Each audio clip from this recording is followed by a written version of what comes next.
5 राज्यों के विधानसभा चुनाव में बीजेपी ने 4 राज्यों में जीत दर्ज की है। पूरे देश में महंगाई का मुद्दा और बेरोजगारी की समस्या जैसे गंभीर मुद्दे हैं। लोगों ने उन्हें नजरअंदाज करके बीजेपी की राजनीति को समर्थन दिया है।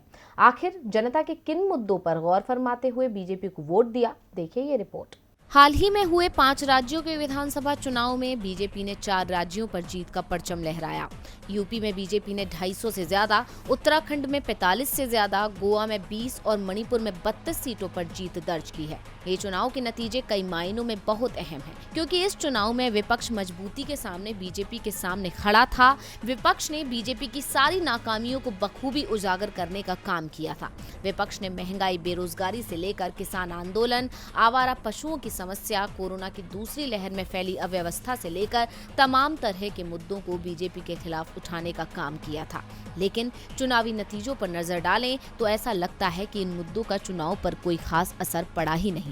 ऐसे में ये बड़ा सवाल है कि आखिर जनता ने किन मुद्दों पर गौर फरमाते हुए बीजेपी को वोट दिया। इस सवाल का एक ही जवाब निकलकर सामने आ रहा है, वो है कि जमीनी स्तर पर जनता के मुद्दे कुछ और, मतदान के वक्त जनता के मुद्दे कुछ और, या यूं कहें कि जिंदगियां प्रभावित करने वाले मुद्दों पर धर्म और जाति का मुद्दा भारी पड़ गया।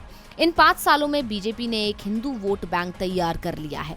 चुनाव प्रचार के दौरान भी बीजेपी ने ये साफ कहा कि ये चुनाव 80 बनाम 20 का होने वाला है। साथ ही साइकिल पर बम जैसे नारे भी लगाए गए। वहीं शहरी क्षेत्रों की बात करें तो शहरी क्षेत्रों में महिलाओं के लिए उनकी सुरक्षा एक बड़ा मुद्दा था। ऐसे में हिंदुत्व के साथ महिलाओं की सुरक्षा का मुद्दा, बुलडोजर की छवि और इसके साथ ही कल्याणकारी योजनाओं की वजह से लाभार्थियों का समर्थन बीजेपी को मिला।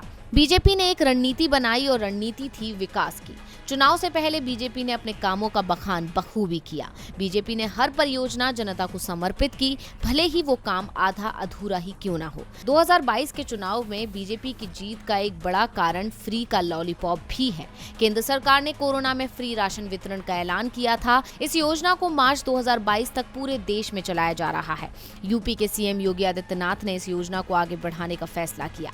सरकार ने कई फ्री की चीजें जनता को दी। इसके साथ ही चुनाव में ये भी देखा गया कि भले ही राज्य सरकार की जो भी कमियां हो वो राज्य सरकार की मानी जाती हैं, उन्हें केंद्र सरकार की कमियां नहीं माना जाता है। इसका नतीजा ये रहता है कि जो भी कमियां होती हैं उनके बावजूद लोग बीजेपी को वोट देते रहते हैं। लेकिन इसके साथ साथ यूपी में इस बार समाजवादी पार्टी को विपक्ष में बैठने का मौका भी मिला है। तो जाहिर सी बात है कि आने वाले 5 साल बीजेपी के लिए मुश्किल भरे होने वाले हैं। डीवी लाइव की रिपोर्ट।